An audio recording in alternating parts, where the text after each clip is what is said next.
Japanese people get to sleep on the tatami flooring because most of the Japanese people use a Western style bed.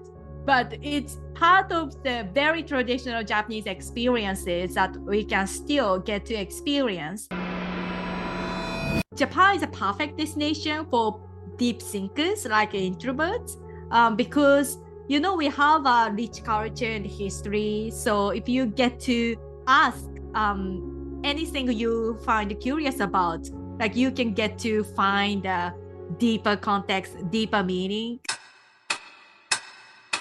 I visited Italy 4 times in total. Actually, I went to Rome, Florence, Milan, and many different places in the Tuscany region. But one of the most unforgettable experiences was a time in Potenza. I think, okay, maybe friendly is a different word. I'd say they are more open to new culture and new ways of thinking, which is very different from Japanese way of thinking. Welcome to the Winging It Travel podcast with me, James Hammond, where every Monday I'll be joined by a guest to talk about their travel stories, travel tips, backpacking advice, and so much more. Right now, I'm taking the podcast on the road travelling with me, so tune in every week for short form episodes detailing all my travels alongside my Monday guest episode. Are you a backpacker, traveller, gap year student, or simply someone who loves to travel? Then this is the podcast for you. This is a casual, informative podcast designed for you to inspire you to travel. There'll be stories to tell, tips to share, and experiences to inspire. Welcome to the show. Let's get into the episode. Hello and welcome to this week's episode, where I'm joined by Miyuki Seguchi, who is the host of the Japan Experts podcast and is a licensed guide certified by the Japanese government. Miyuki is an avid traveller, having lived in UK and travelled in Europe, Dubai, Brazil, USA, and many more countries.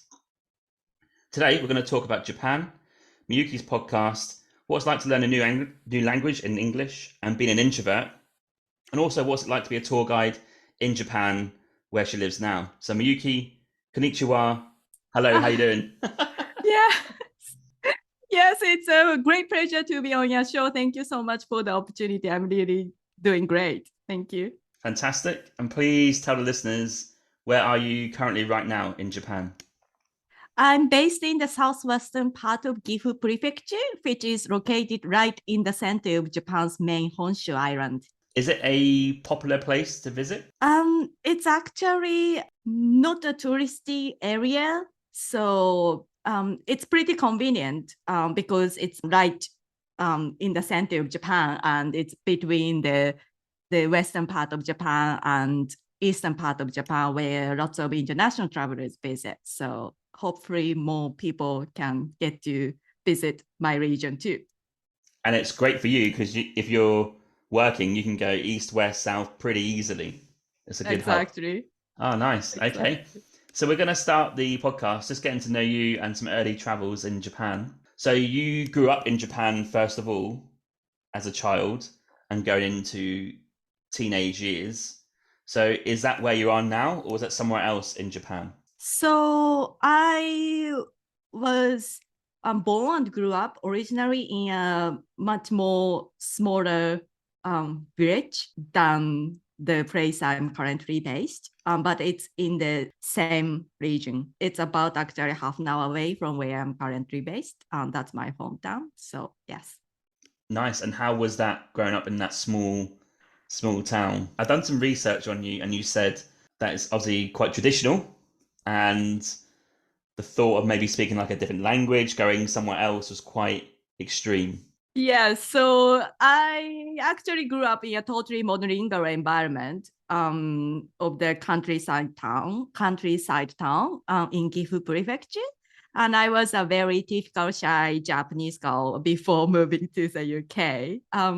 But actually, one of the things I really liked when I was small was watching a weekly TV show that features Japanese people visiting different parts of the world Oh, and okay. spending a week with a local family. So their destination were always different. So one time it was like pizzeria in Italy, or other people visited a cake shop in the Eastern European country, or other people visited a tribe in Africa or rural areas of the Asian countries or Papua New Guinea.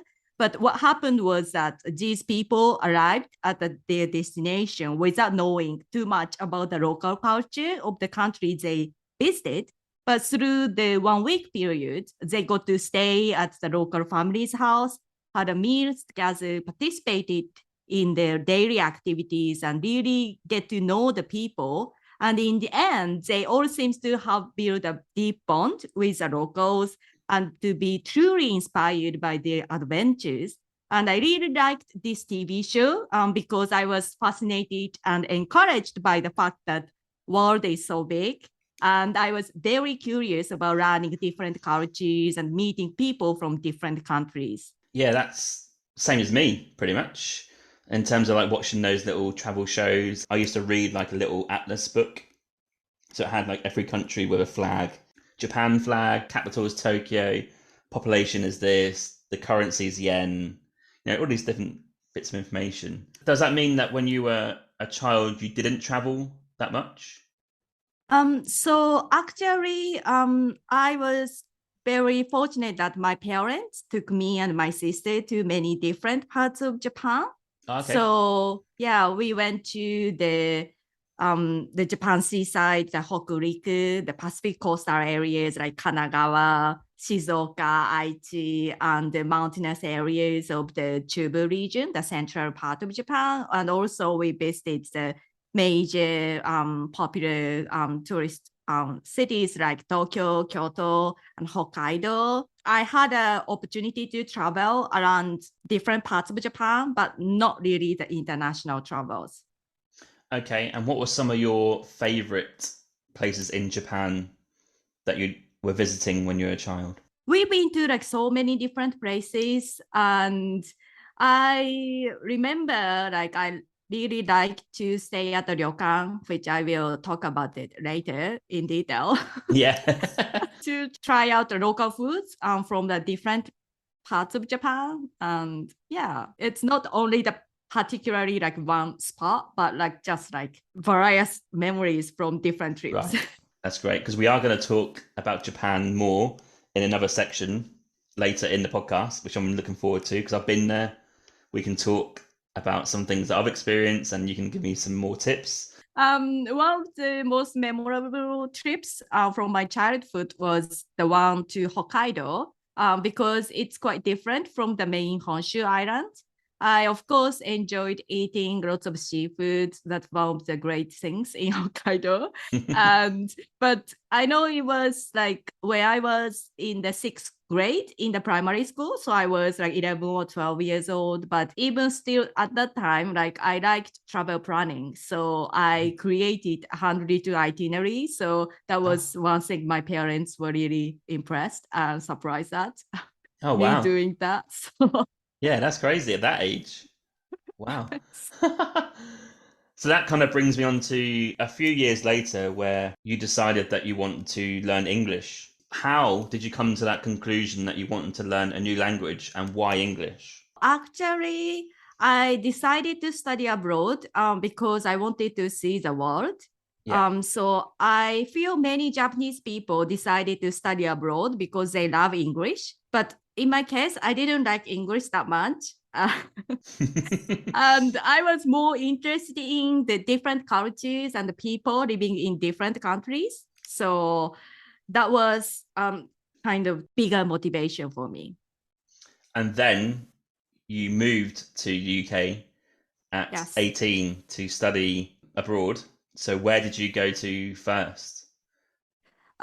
So I chose the UK because my favorite subject at school was a Western history. Okay.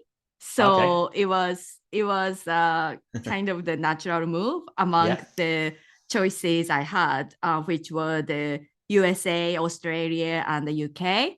And I applied to the study abroad program through a Japanese agency. And the Japanese agency had three choices. Among the UK, we had St. Andrews in Scotland, yeah.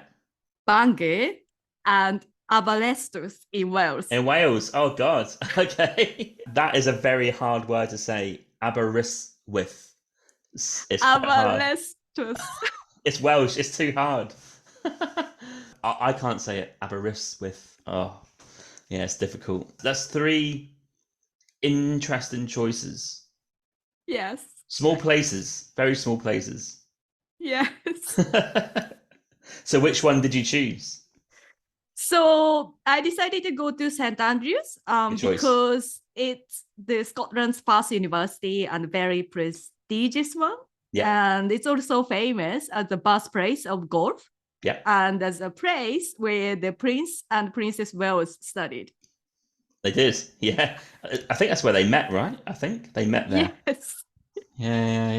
Yeah, St. Andrews at the university and golf. They two things. Exactly. And how was it transitioning from Japan to UK, and especially the language barrier? Because I guess you had to learn English quite quickly, I'd assume, in UK? Yeah, so the first year in Scotland, that was for the foundation program. So that was pretty much focused on learning English. Okay. So it was tough. It was tough because my English level wasn't so different from other Japanese people. We all Japanese people study English as part of their compulsory education system. Oh, okay. But it's focused on the reading and listening rather than speaking and writing. And it's more of a process of passing a university entrance exam. So I knew basic vocabulary and grammar, but it wasn't good enough to carry a conversation in English. I can say I learned quote unquote real English after moving to the UK. Interesting. Yeah. If you were to choose one, so reading, speaking, listening, writing, which one is the most important to start learning a new language? Where would you start first? I guess in the daily life, you need to catch what people are saying. Yeah. And you need to know how to respond to what they said. So I guess it's because, when you learn a new language, at the very beginning, you need to think about how to structure a sentence in your head at the beginning. And I couldn't do that very well. So what I did was trying to write down everything I want to say. And that was one way I was able to communicate with British people. Yeah. If you could master any form of the language skills, that is beginning, you can get to communicate with people. I think that's the most important thing. Okay, that's interesting. Because when I was learning Spanish in South America, I was speaking and reading. They were the two, because I was reading a menu, reading a sign, reading hostile signs and hostile things, and speaking to try and get something. But I struggled because listening, I couldn't pick up that well what they were saying, and I couldn't respond back that well. So that's quite important too. But like you say, it is everything. And then writing, didn't really do it. Yeah, it's interesting, isn't it? Because some people could maybe read a book and just speak to themselves. Yeah. But then you can't speak to another person because a book is a book. You can't speak to you. I reckon some people just have different ways of doing it. And Scotland as well, they have a very strong accent. Did you kind of notice, or you can't really understand the difference between maybe Scotland and England? I did. I now can hear the difference. Yeah. But when you first move to a new place and you think that's the language of the country you are in, Yeah. you'd think Scottish English is English, right? Yeah, true.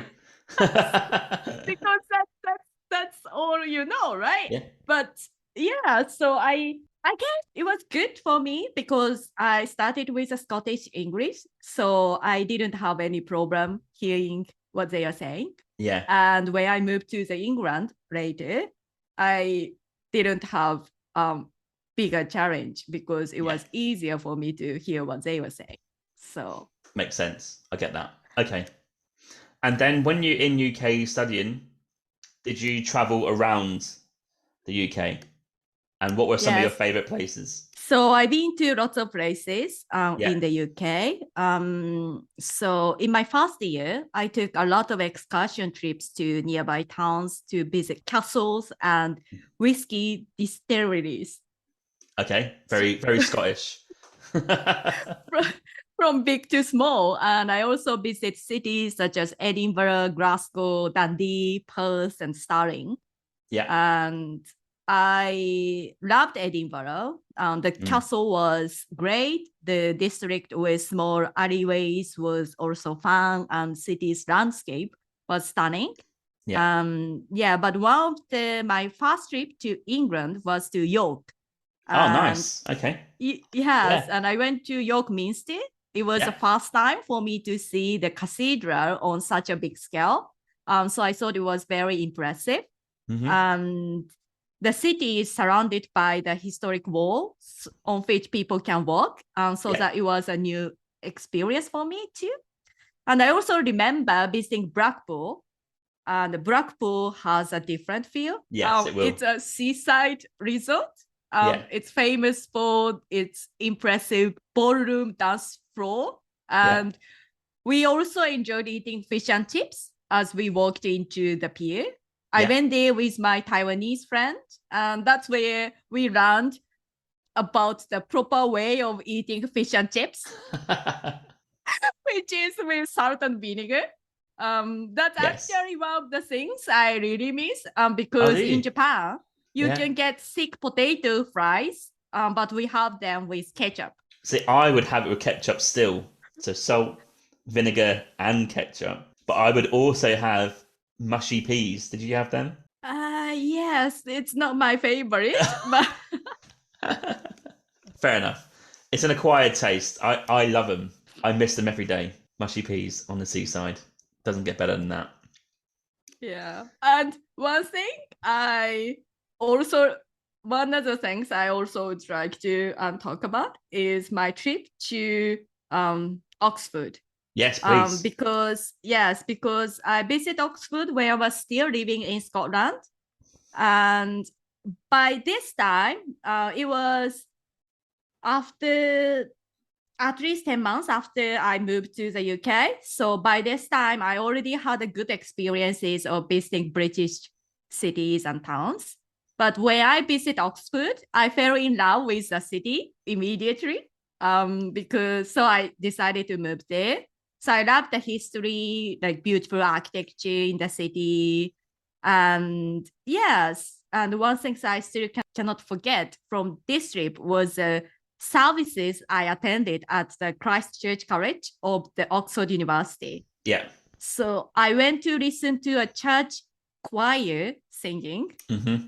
So it was beautiful and it was such a remarkable experience. So in Japan, we have a chance to hear Buddhist sutra as part of the morning service at the Buddhist temples. So they are so beautiful too. And I love listening to that. And sometimes I recall my memory of choir singing in the UK. I guess that's something that I just think, how can I put this, is like normal, but maybe it's not for other tourists. Yeah, I totally understand that. And it's quite a popular thing. Oxford, where I'm from in Norwich. Did you go to Norwich? Sorry, I didn't.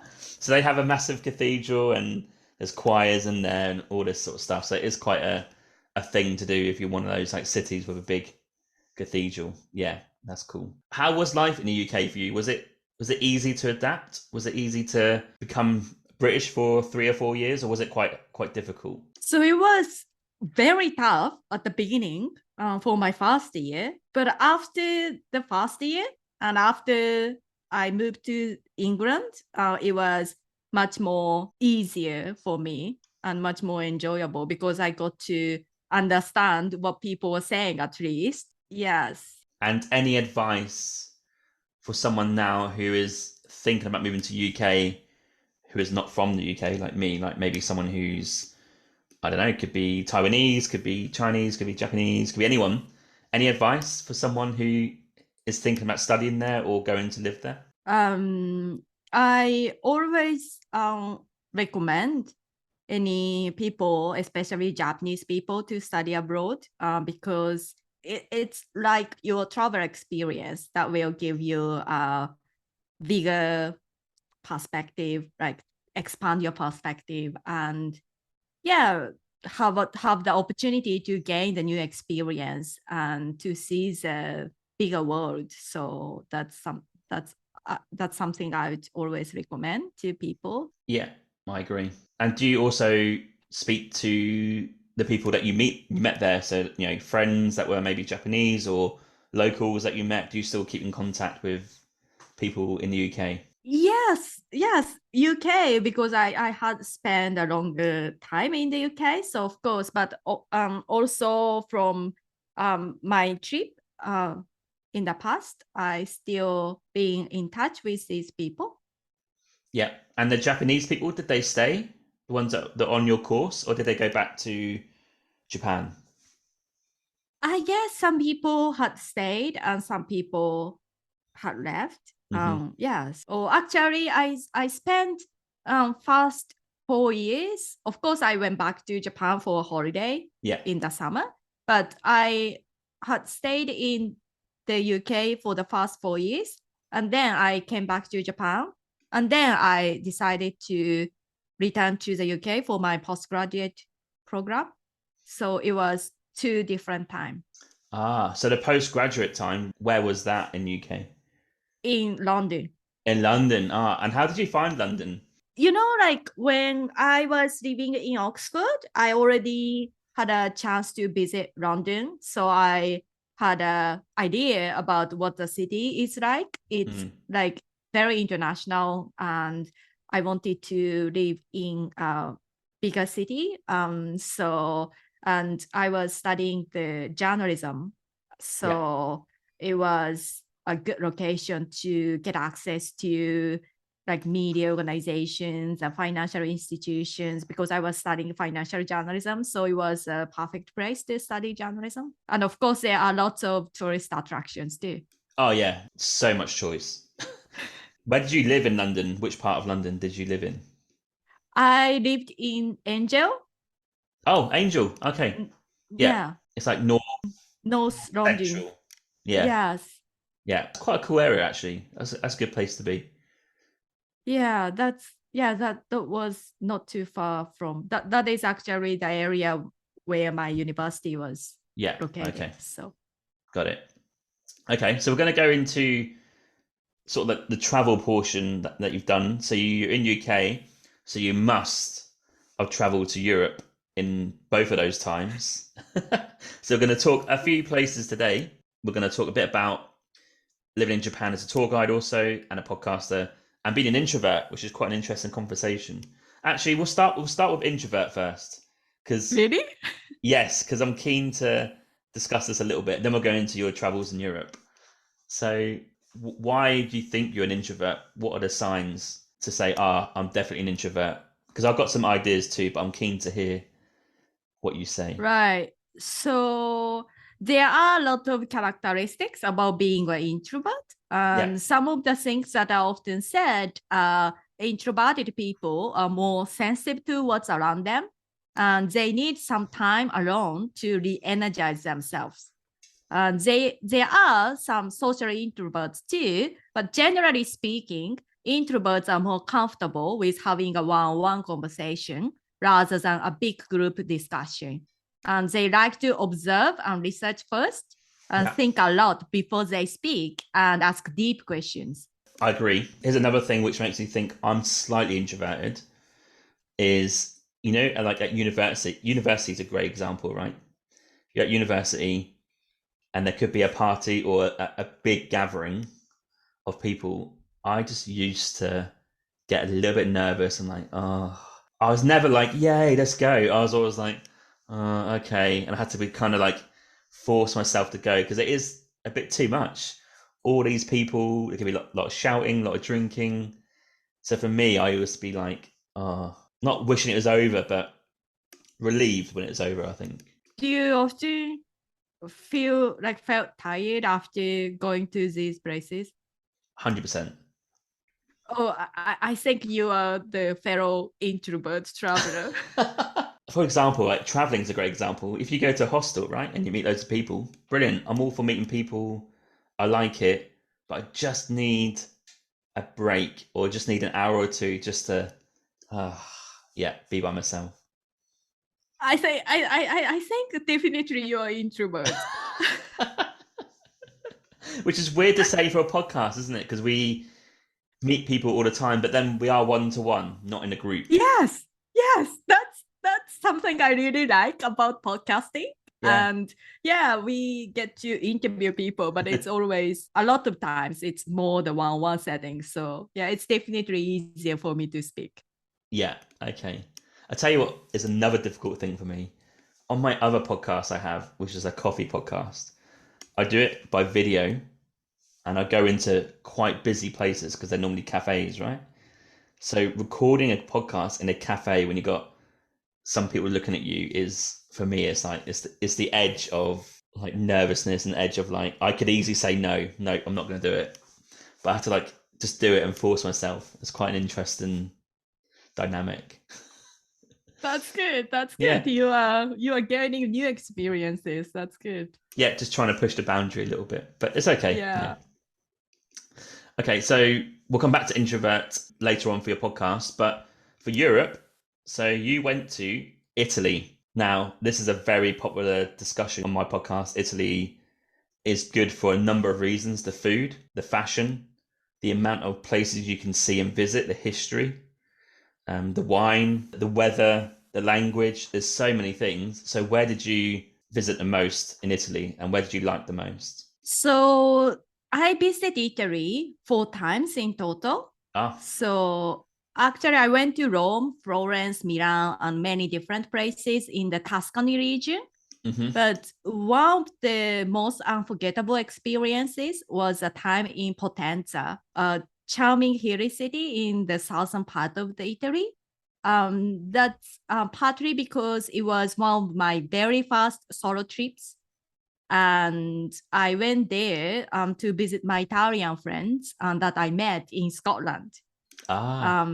Yes, so it was very memorable because I went there like from Scotland to Potenza. I first flew to Rome and then changed the flight to Naples. And in the second flight, I was the only Asian person. So I felt completely foreign. I was nervous. And the flight attendant tried to speak to me in Italian. I didn't understand what she was saying.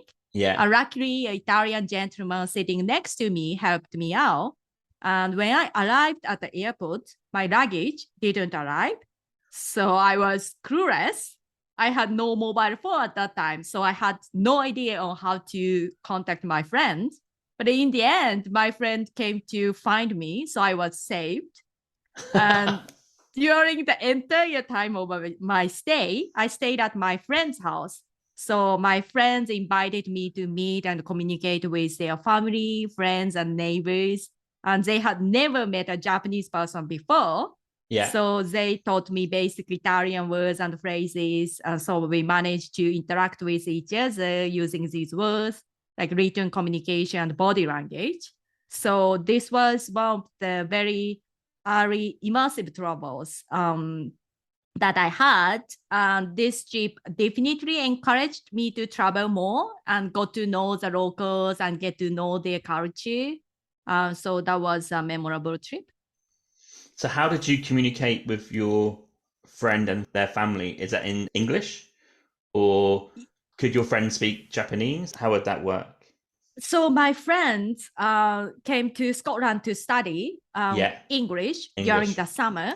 Yeah. So they had a good command of English. So I was able to communicate with them in English, but Yeah. their families and neighbors, and especially because southern part of Italy, the Potenza, where they lived, because that was not really the touristy area. Mm.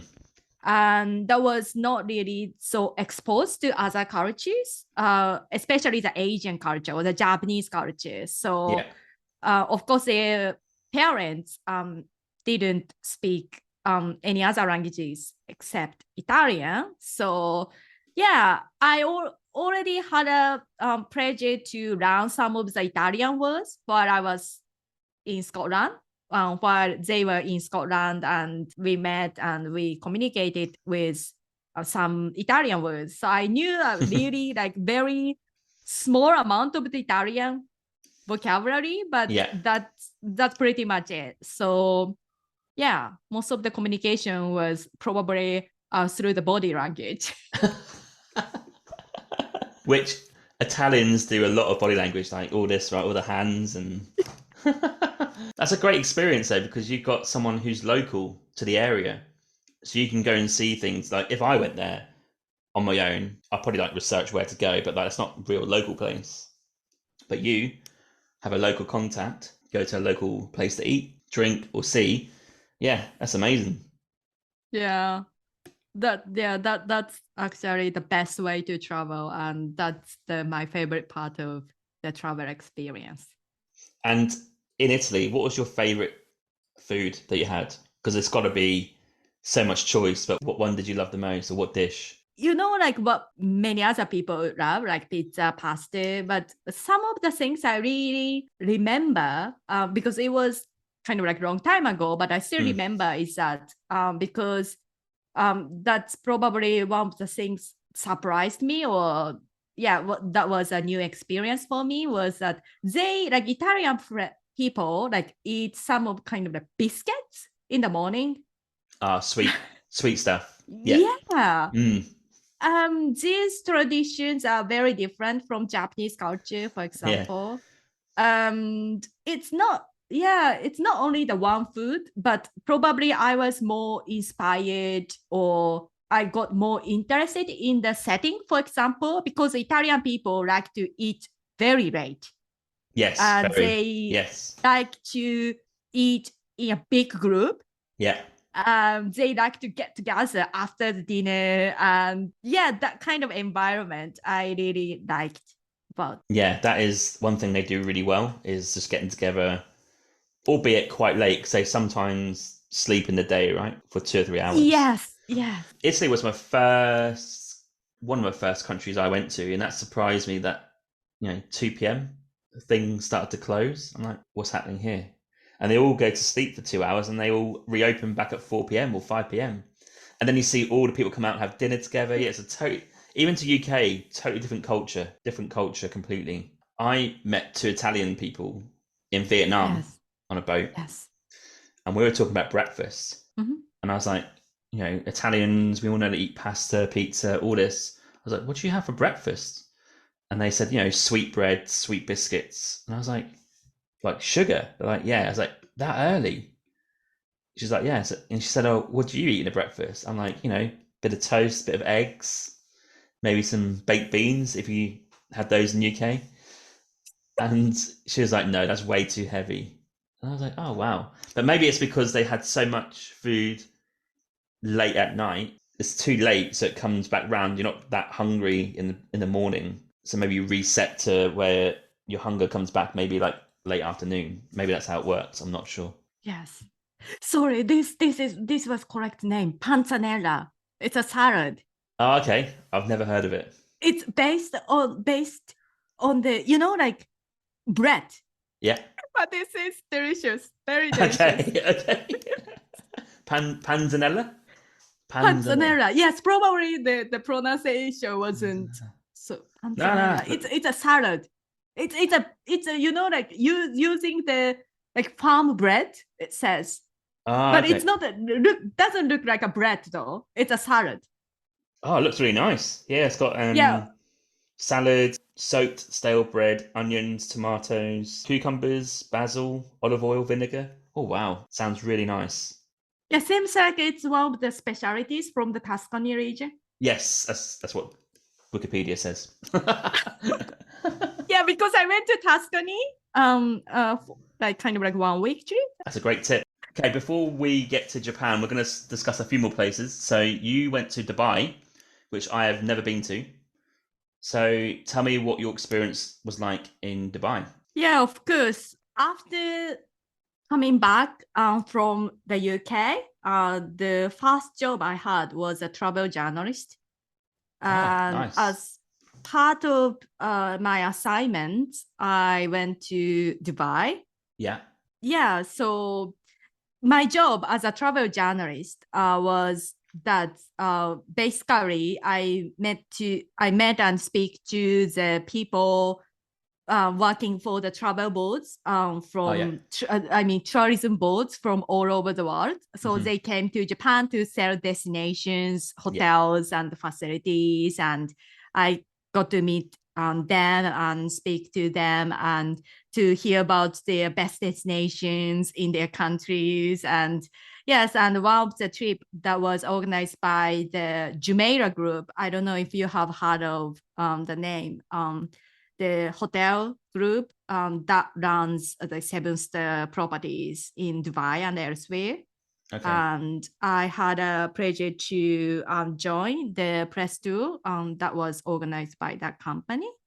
And I also, it was the journalists from other parts of the world also joined the tour. So it Yeah. was quite an interesting experience. So everything was so different in Dubai.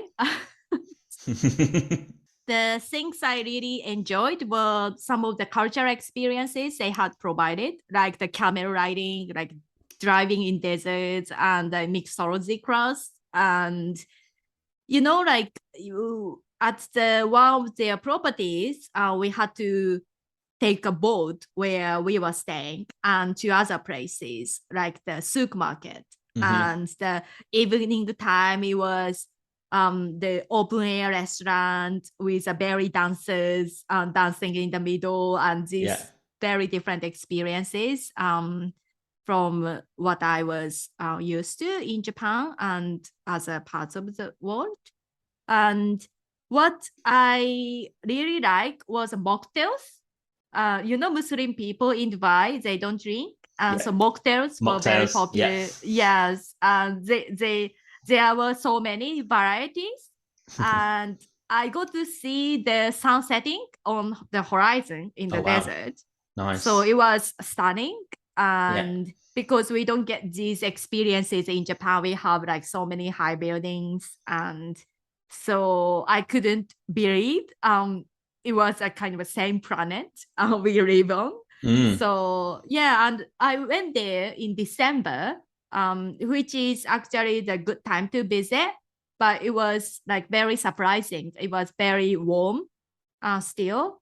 And because we have snow in December, so it was very Yeah. new experience for me. Yes. That's amazing. Yeah, I've never been to Dubai, so I'm keen to see what it's like, but not just the generic big tall buildings, the sky, Burj Khalifa, of course, you've got to go and visit. There must be other experiences in Dubai that's maybe a bit more hidden than just a generic sort of like big skyscraper or a really expensive hotel. It sounds like you got stuck into tourist activities that were, I guess it's like put on a show for you. Was it to maybe like try and sell Dubai? Yeah. So basically, my audience for my publication was Yeah. for the travel agency who are trying to put together a tour package for the Japanese people, Ah, okay. as well as other trade industry professionals. These tours were organized for the journalists writing for these audiences. So Got it. Okay. What's the publication that you wrote for as a journalist? it's a Japanese publication and Okay. it's a trade media. Yes. It's not in English. Not in English. No, it says only Japanese only. Okay. Yes. The next place we're going to talk about is Brazil and Rio de Janeiro. So we have both been. First of all, where did you stay in Rio? Which part? I don't remember. No, because it was also organized by my company. Oh, okay. Yeah. So I was working for a global company that was one of the top sponsors to the Olympic Games. So my mission Yes. Okay. was to visit the facilities where my companies provide like stadium lighting and the healthcare equipment for the athlete medical centers. And so the tour was based on the places that are related to the Olympic Games. So I didn't really get to see all the major tourist attractions. So you got mainly a tour of the Olympic Park, basically. Yes, yes. But it was still under the construction. Yeah. So yeah, it was just a few months before the 2016, the Rio de Janeiro Olympic Games, but it was still under the construction. So not only the stadiums that were available for viewing, but also some of the hospitals or like maintenance centers, these sort of places that we visited. Yeah, because I remember at the time there was like a big news story that they weren't going to be ready in time. I think I seem to recall. I went to Rio in 2014 for the World Cup. When I was there, the Football World Cup was going on. The Olympics was 2 years later. But even then you heard like, oh, it's not going to be ready in time. It's like, it's still 2 years to go.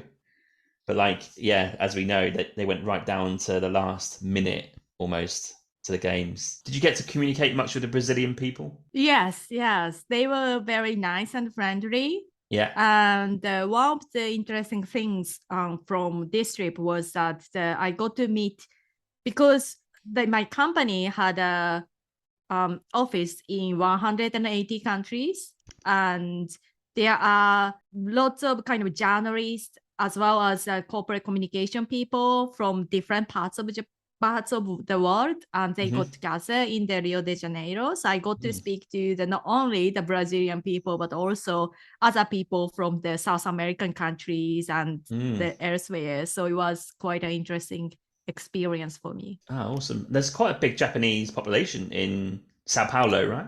Yes, but technically speaking, they have a Japanese origin, but they are Brazilian people, so they are not Japanese Yeah. people. So they're like first, second generation Brazilian. Yes, yes. Yeah. So their grandparents moved there. Yes, correct. Okay. But yeah, okay. So I think I read that Sao Paulo has the highest. Let's call them Japanese in brackets. They had like Japanese culturally. It's like one of the biggest places in the world outside of Japan to find a lot of Japanese culture there in Sao Paulo. Yes.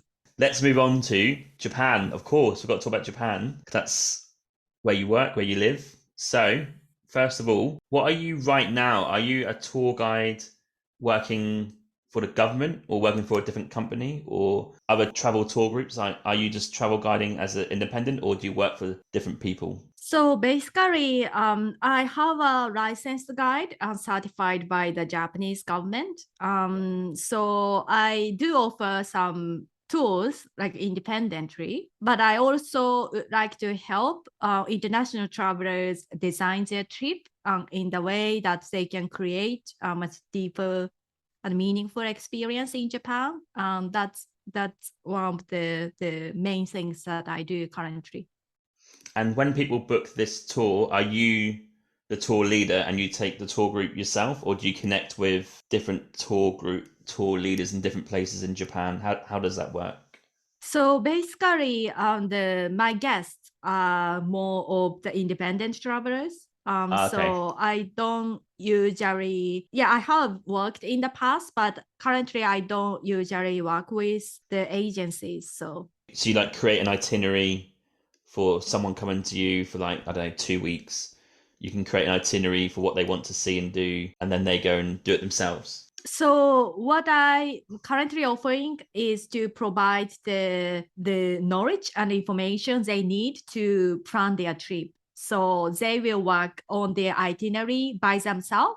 And I can, of course, provide the support, but I don't just do the itinerary creation just separately for them. I do offer the kind of a day tour to my guests, but I don't do because I'm based in the central part of Japan, and it's not really cost effective for me to travel to other parts of Japan to provide a tour because it costs a lot to my guests. So I'm more focused on my area, but I have studied and I have traveled to different parts of Japan. So I do want to provide this knowledge to my guests so that they can have better experiences in traveling around different parts of Japan. So that is a core concept of my offering. Okay, and we're going to take a dive into some of those places that are must-sees in Japan. When we arrived, the first thing that we booked for Japan was the Japanese rail pass. Mm-hmm. I guess you would recommend buying that if you're not Japanese? I guess it depends how long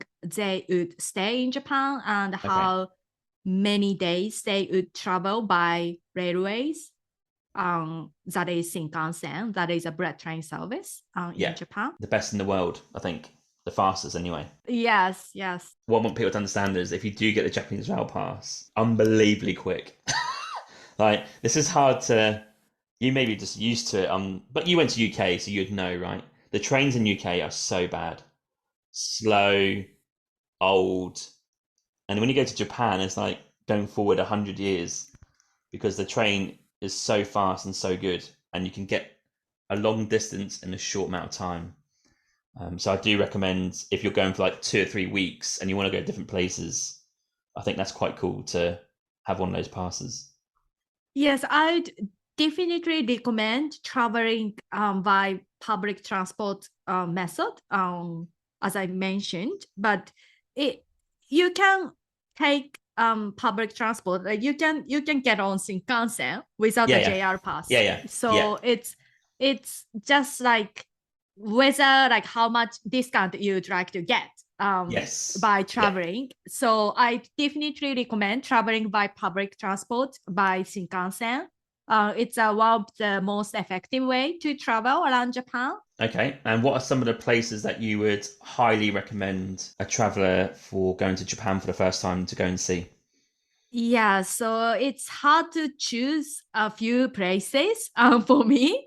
But if you are interested in the history and culture, as well as if you are interested in experiencing the best part of Japan, I'd recommend visiting the central part of the main Honshu Island, which are the Kanto, Kansai, and the Chubu regions to be specific. So just to give a reference to listeners, so Kanto is where Tokyo is located, while Kansai is in the western Japan. And what's between Kanto and Kansai is a Chubu region, which literally means the central part in Japanese. So the Kansai is where you can get to see the traditional side of Japan. So Nara and the Kyoto are where Japan's capital was located before it moved to Tokyo in the 19th century. So meaning they are where emperors used to live. So there are many historical sites and temples that have a history of more than 1,000 years. And in the Kanto region, we have the greater metropolitan area around Tokyo, and the history is short, but it was a center of modernization. So we had a lot of foreign influences, and of course, it became the foundation of how the international city Tokyo was built. And the Chubu has the biggest number of prefectures, and the area facing the Japan Sea, the Pacific coastal area, and the inland area are very different from each other. But generally speaking, they are less touristy area where you can get to see the lives of local people and also find the great nature, countryside, landscapes, and samurai castles. And also the central region has one of the biggest manufacturing centers in Japan, and is known as major producing area for traditional crafts such as pottery and lacquerware, as well as for the fermented food, including miso, mirin, and vinegar. So which are the secret ingredients that makes Japanese food so delicious. So many people don't usually stop at the Chubu region, but it has an easy access from both the eastern part of Japan as well as the western part of Japan. So I hope more people becoming aware of what the region has to offer, and they get interested in visiting my region too. Yes, because I didn't really visit Central. I wouldn't say. I went to Nara and I went to Kyoto, of course. But yeah, like I couldn't say I went to even the west part at all. But we kind of stuck to obviously the Tokyo, Nara, Osaka, and Kyoto, and then made our way down to Hiroshima and Nagasaki in the south. They were cool places as well. I would highly recommend them. Have you been to those places too in the south? Yes, I have. Yes. What is that known for in the south? Like, what is the main thing that you would say people go and see there? Actually, the Nagasaki, you mentioned, which is located in the Kyushu, another island in Japan. That is a very unique place, actually. It has a lot of influence by the West, and it was one of the very few ports that was open to the West, the Netherlands, during the Edo period when the Japan was under the isolation policy.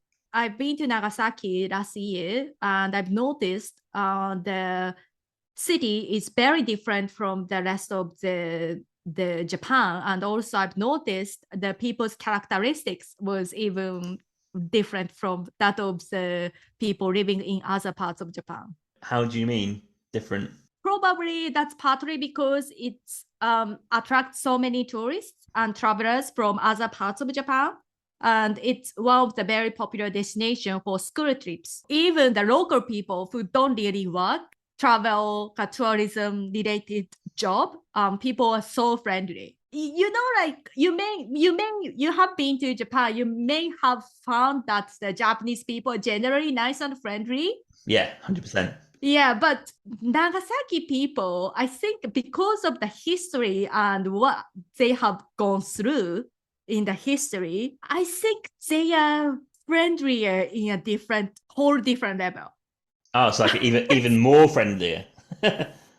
I think okay, maybe friendly is a different word. I'd say they are more open to new culture and new ways of thinking, which is very different from Japanese way of thinking. Got it. I see what you're saying. That's very interesting, that, because I did read an article about Japan the other day. It was on BBC News. It was basically writing about, you got this new generation who, like Nagasaki, for example, they probably open to more cultures, want to progress, but there's still an old culture there in Japan, and it's like a conflict. You could progress in one way, but you've been held back in another way. Old and new generation basically is a bit of a tussle between moving forward but being traditional, I guess is the phrase. So that's interesting, actually. Kind of makes sense though with what they went through, Nagasaki, yes. right? Yes, yeah. Exactly. Yes. And is Hiroshima the same as Nagasaki in terms of the people? I think they are slightly different in regards to the characteristics of the cities. Yeah, I think the Nagasaki has this feature, these characteristics much more because of not the atomic bomb thing, but also the prior history, like during the Edo period. So they had to be more open to other countries, other cultures. Yeah, I hear you. Okay, that makes sense. That's great. Okay. And Japan, for someone who's planning a trip, I would say is quite expensive. Would you agree that it's not budget friendly, it's quite expensive to go to? I don't know. It depends. If you have a good budget, you can, of course, there are lots of choices that you can enjoy, like spending a night or two at a really fancy high-end ryokan, like traditionally. Yeah. But if you have I'd say if you have a budget of like 15,000 to 20,000 Japanese yen per day, which is about 120 to 150 US dollars for accommodation, meals, and entries for sites and tourist attractions. That is pretty possible to make a trip to Japan. But if you'd like to try out cultural experiences and book a tour with a local guide, which I totally recommend, you like to have an extra budget for these experiences. And what are some of the traditional Japanese experiences that people must try? So you mentioned ryokan. Ryokan, yes. Yeah. We stayed one night in one of those. Is that something that someone should 100% do if they go to Japan? I would think so because it's very unique to Yeah. Japan. So usually, the Japanese accommodations offer 2 meals as part of their accommodation fee. So what's being provided at the ryokan is like 2 meals as well as hot spring, onsen, because that's what ryokan is famous for. Yeah. So, but also the food, because at ryokan, what you will get is a full course meal, both in the morning and in the evening. Wow. And when you think about trying out the what's called the kaiseki meal at a restaurant, I think it's much more like cost effective to stay at a ryokan and try out this food. And you can get to sleep on a futon bedding, which will be prepared on a tatami mat flooring. So you can get to experience the life of the local people. Like it's not always like Japanese people get to sleep on the tatami flooring because most of the Japanese people use a Western style bed. Yeah. But it's part of the very traditional Japanese experiences that we can still get to experience. So I would highly recommend these experiences. But Yeah. and also as well as that for high-end ryokan, their facilities is like an art museum. So you'll find a flower arranging in the lobby and have a welcome Japanese tea served when arriving. And get to experience a theatrical performance at night. So just staying at a ryokan, you get to experience all sorts of cultural activities, cultural experiences. So it's really good value, I'd say. Yes. I think in English we say ryokan. I don't know if that's wrong or right, but ryokan. Yeah, we found when booking one, there is different prices with different levels of cultural experiences. Like Miyuki has said, so you can get like the basic one, which is probably like just sleeping in a traditional bed with a meal. And then, yeah, like you say, at the other end, like onsens and like all these traditional things that happen in the whole experience of staying there. So that, I think there's different levels, I think. I think probably the affordable one is not a ryokan. It's probably the minshuku. It's a different type of accommodations. Right. So minshuku are the family-run inn. Yeah. Which are often found in rural areas. Ryokan are located in rural areas too, because they are closer to the source of the hot spring. Got it. But the minshuku are more of the what the Japanese call the grandma's house.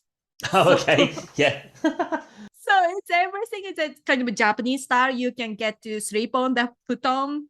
Yes, the you futon, can get to eat the meal, but they are the homemade dishes instead of the kind of a kaiseki full course meal.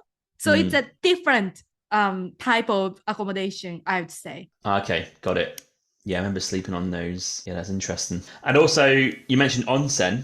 So yes. we went to Hakone, which is, I think Hakone? it's Hakone. That's near Tokyo. Yes. Yes. We got the train there, so super quick. And they were just full of onsens. There's like loads and loads of onsens to choose from. I think someone gave us a recommendation actually. And onsens are brilliant. They're just like natural hot springs, aren't they? Just like you go and just chill out for, I don't know if there's a time limit, but maybe an hour. I don't know. Just no, there isn't a time limit. So you can stay there as long as you want. Of course. Oh wow! I would think, it must be a time limit. It must be like 2 hours. Did you use a private bus or is public bus? I don't know the answer. There was other people in it.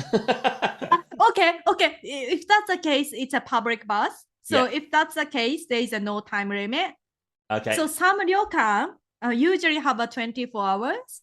I mean, like some ryokan have a 24 hours. And some ryokan have the onsen that's open until the midnight. And then they usually open in the early morning, like 5 or 6 a.m.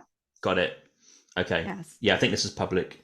Yeah. So I think we have to get a bus there, and we went in one. So that's a must do, I think, as an onsen because they're just really nice. Just like Yes. chill out and stay in some nice hot water, and no one's bothering you, and it's just like very chill. It's nice. Is there any other traditional Japanese experiences they must try? If I could add one more thing, in terms of the accommodation, there's Yeah. another type of accommodation called shukubo. Shukubo is a temple lodging. Oh, So okay. what happened is that the two meals included, and the meals are often the so-called shojin ryori, which is cooked using only vegetables and soybean-based products. Yeah. But what I really recommend at the shukubo is that the morning service at the Buddhist altar in the early morning. So you get to participate in the Buddhist ceremony, and that's the only day opportunity for only the guests can try out. So Ah, okay.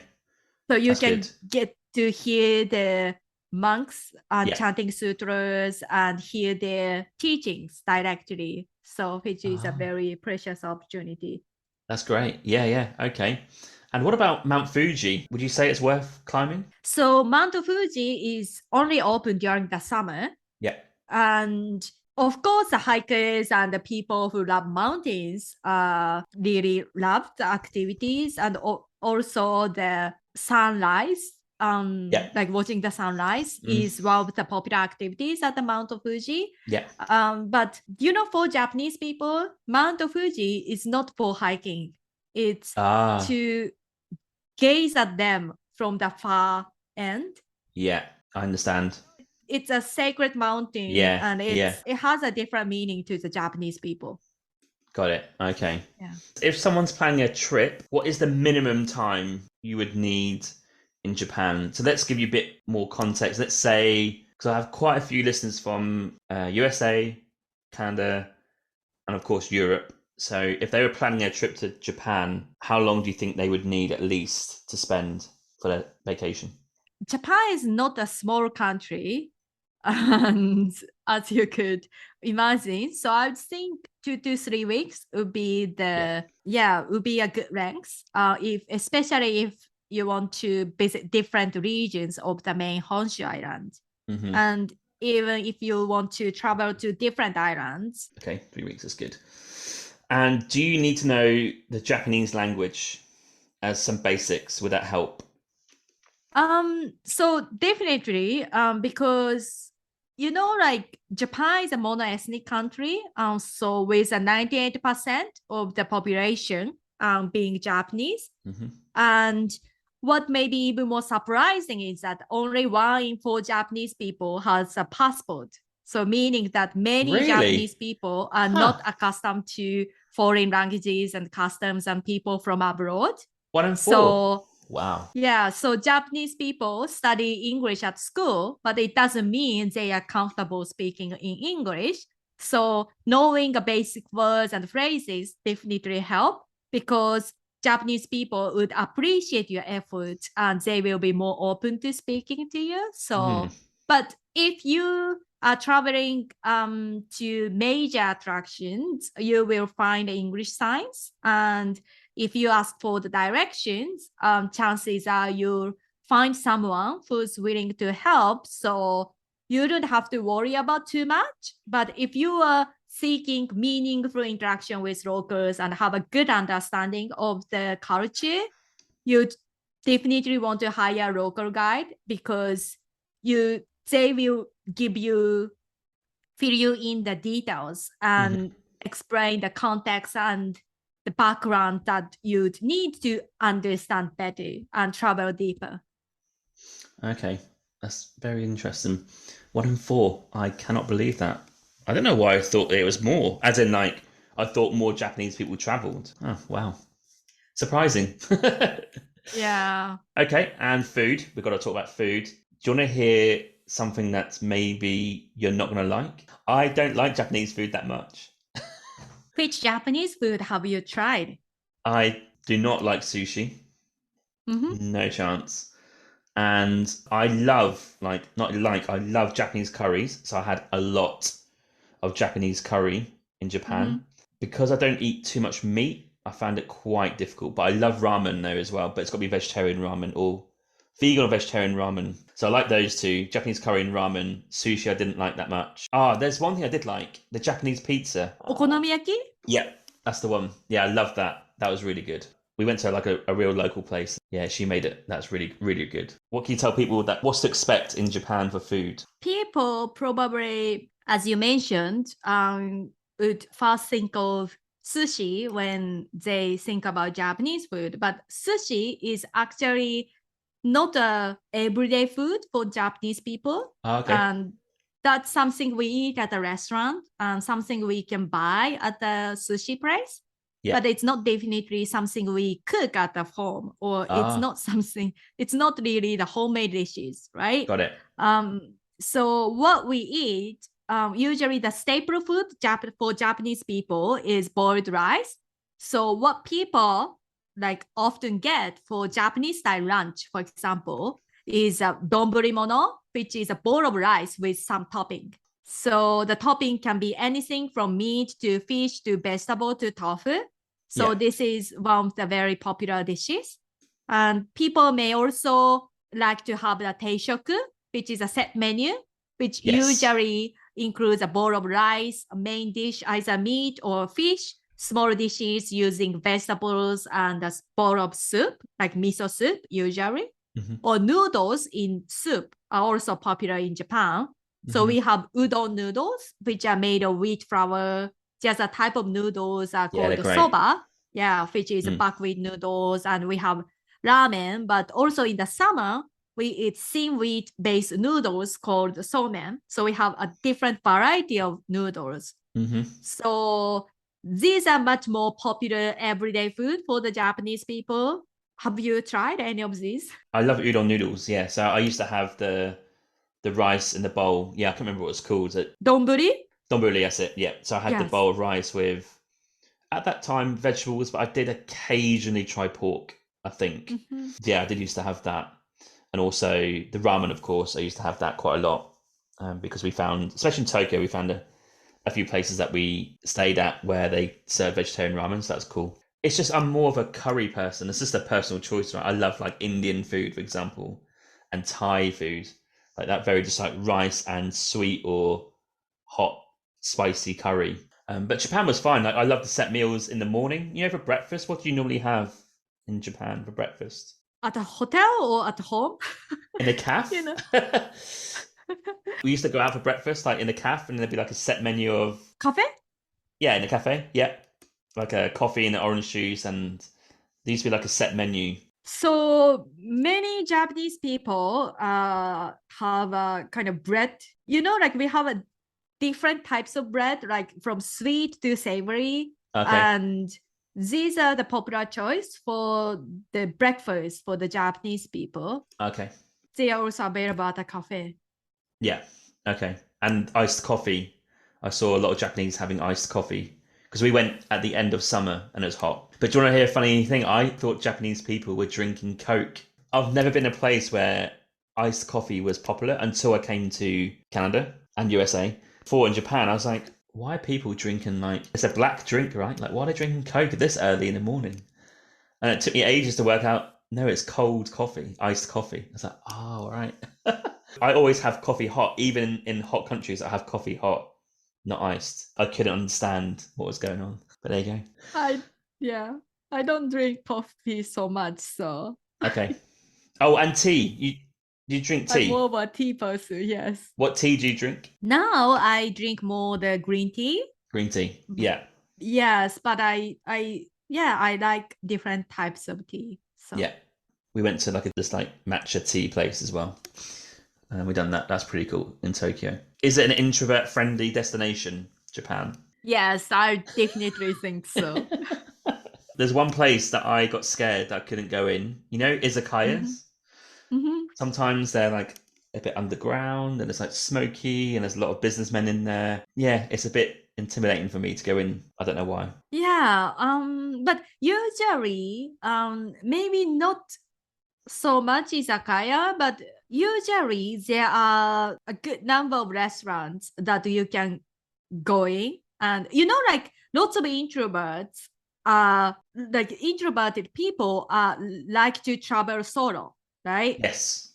Yeah. I don't know if you have noticed or you felt that way also.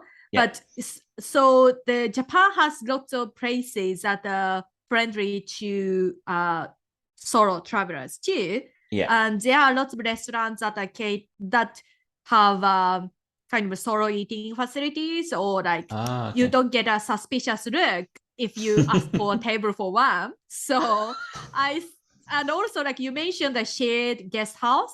Like we have what's called business hotels. Yes. They have like lots of like single rooms, and you don't have to stay at a capsule hotel or a shared guest house. I think it's more like you can like of course find these accommodations easily. So I think it's pretty the solo traveler friendly destination. Okay. And definitely the introverted friendly destination too. It's a funny question because I know obviously we're both introverts, but every country would be introvert friendly, right? There must be something in every country to help introverts, right? Must be. Yes. Yeah. But one of the things I really like about Japan, and also I love more introverted people to experience, is that because introverted people tend to think a lot, tend to ask deep questions, and that's Japan is a perfect destination for deep thinkers like introverts. Yeah. Because we have a rich culture and history. So if you get to ask anything you find curious about, like you can get to find a deeper context, deeper meaning that's related to cultural traditions, history, and even some spiritual or historical teachings. So this would be a really enlightening and meaningful experience for international travelers, especially coming from the West, because cultural values are so different and even the opposite. So I think it would be a really great experience for people who are seeking these kind of experiences. Yeah. I think especially people from the West as well, when they arrive into Osaka or Tokyo, there's gonna be a bit of a culture shock because it's bright lights, it's fast, there's noise, there's like busyness, it's quite intense, and it takes a day or two to get used to it. I didn't feel like that because I went to Asia before, but I think if people are listening now and they've not been to anywhere in Asia, you just got to bear with, be patient. The senses are going to go wild, but then when it calms down, it's going to be a great time.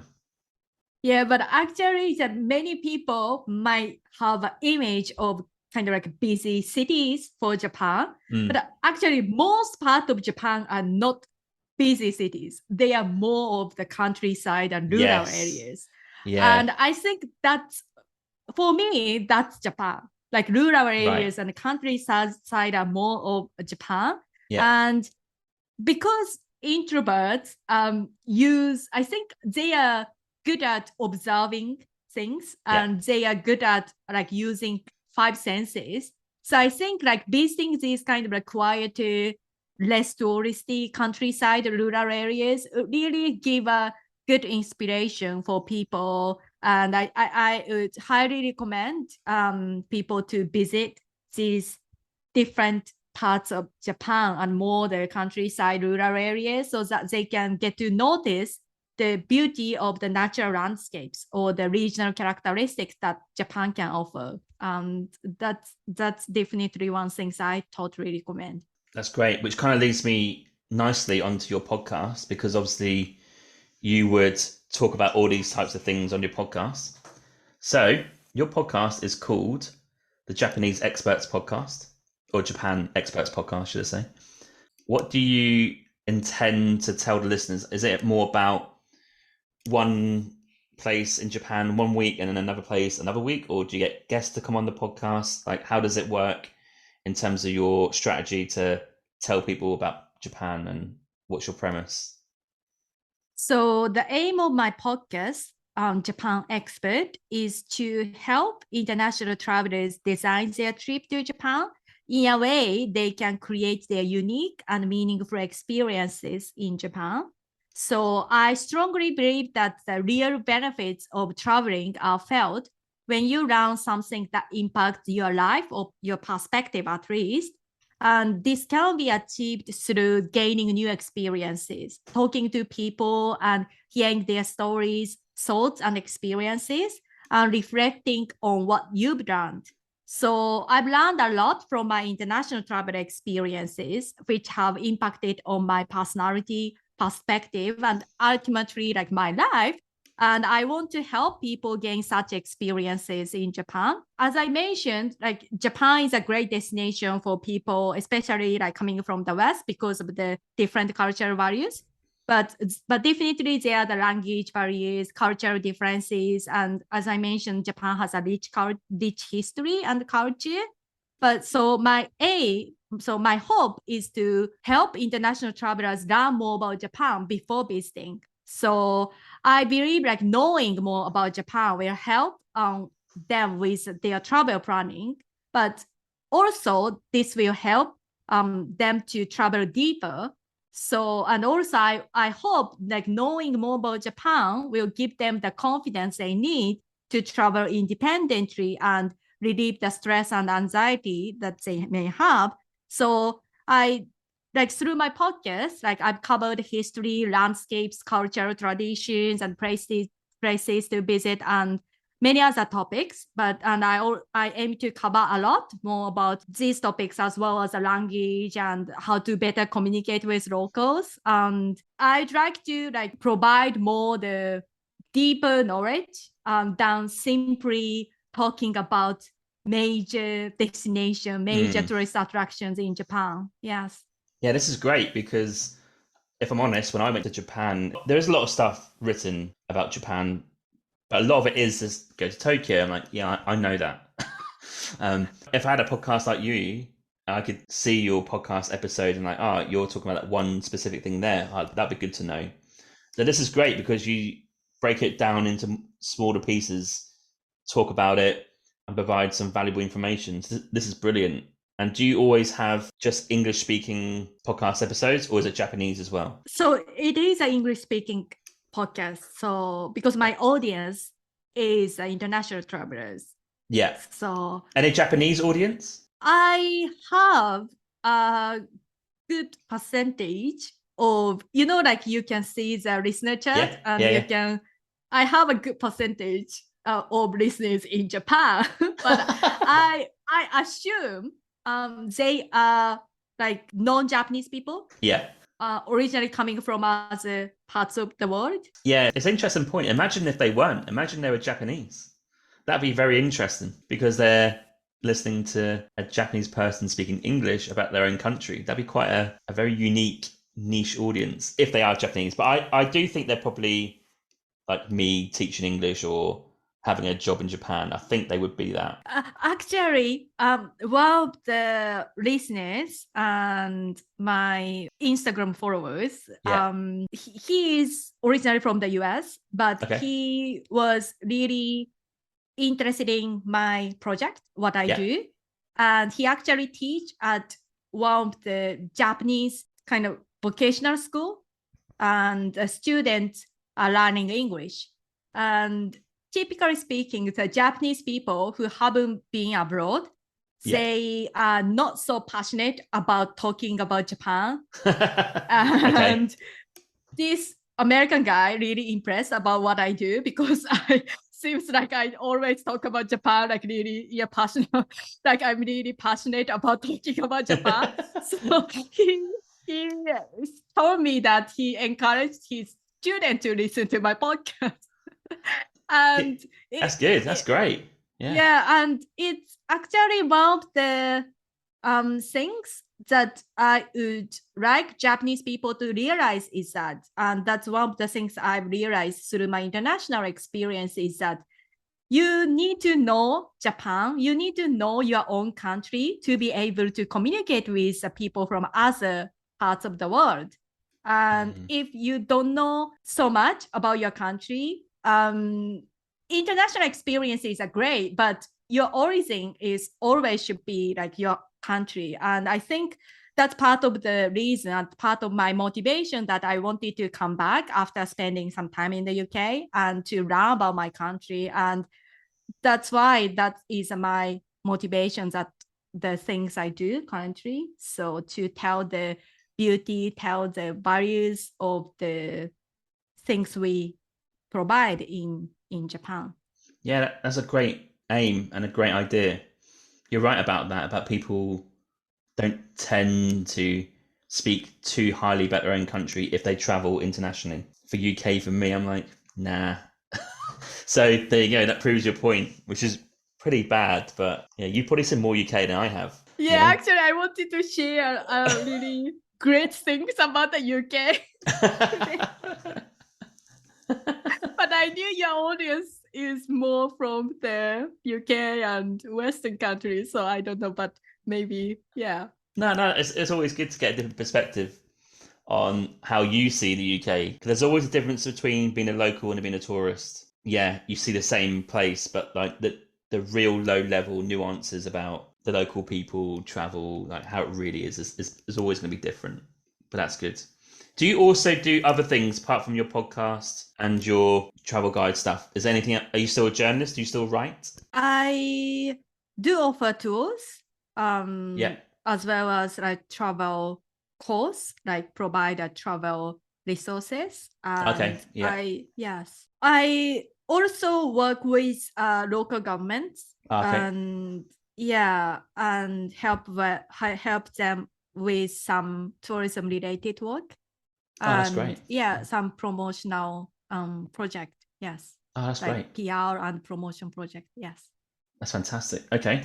Where can we find your podcast? Do you have a website and social media? Yes, so my website is the best place to find all the information. My Yeah. website is miyukiseguchi.com. That's MIYUKISEGUCHI.com. My podcast is Japan Expert. That's available on major podcast listening platform. And I have an Instagram account at japan.experts, and as well as a Facebook group if you want to join the group of people who are interested in visiting Japan and to learning more about Japan. Fantastic. I'll put the links to all those in the notes in the show so people can just click on and find you easily. And yeah, that's fantastic. We want to go back to Japan, even though we've been 4 weeks, we want to go back.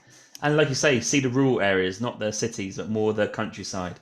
That's the aim next time, I think. Yes, definitely. I recommend that. And I have a free travel guide if anyone's interested in visiting Japan. So please feel free to grab one.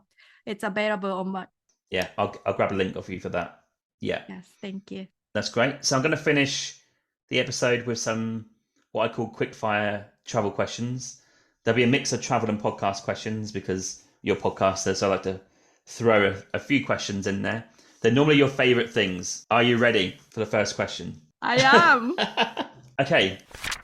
Hey, yeah, just a quick one. I just want to say there are many ways to support this podcast. You can buy me a coffee and help support the podcast with $5, or you can go to my merch store with the affiliate link with TeePublic, where there's plenty of merch available to buy, such as t-shirts, jumpers, hoodies, and also some children's clothing. Thirdly, which is free, you can also rate and review this podcast on Apple Podcasts, Spotify, Podchaser, or Good Pods. Also, you can find me on social media on Instagram, Twitter, Facebook, and TikTok. Simply just search for Winging It Travel Podcast, and you'll find me displaying all my social media content for travelling, podcast, and other stuff. Thank you. It's travel question time. Out of all the countries that you've travelled to, you need to pick 3 favourites. Okay. The USA. Yep. The UK. Yep. Singapore. Okay. That's a good 3. Yep. Okay, podcast question. 3 episodes of your podcast that people should check out first. Okay, so the first episode is 7 steps to creating your unique Japan travel experience. Great. Japan travel tips for introverts. Okay, where to stay in Japan? Okay, This will be an interesting one. Your 3 favorite places in Japan. Oh, that's a difficult one. Yeah. Number 1, Hikone Castle. Number 2, Kyoto. Is that too broad? It's No. okay. Kyoto's fine. Yeah. Kyoto. And I should also say Nara. Nara. Okay. Yeah. And the next question is 3 Japanese dishes that people should try in Japan. Must try. Number 1, kaisendon. Bowl of rice with seafood on top. Yeah. Okay. And number 2, udon noodles. I love udon noodles. Oh, so do I. Great. Yeah. Number 3, I would say teishoku. It's a Japanese meal. Okay. Great. You can choose whatever dish you want. Thank you. Okay. If you could pick one city in the world to drink your tea and watch the world go by for an afternoon, where would you sit? Because I talked about Dubai today, I love to go back to Dubai. But I also love to, because I also talked about Edinburgh.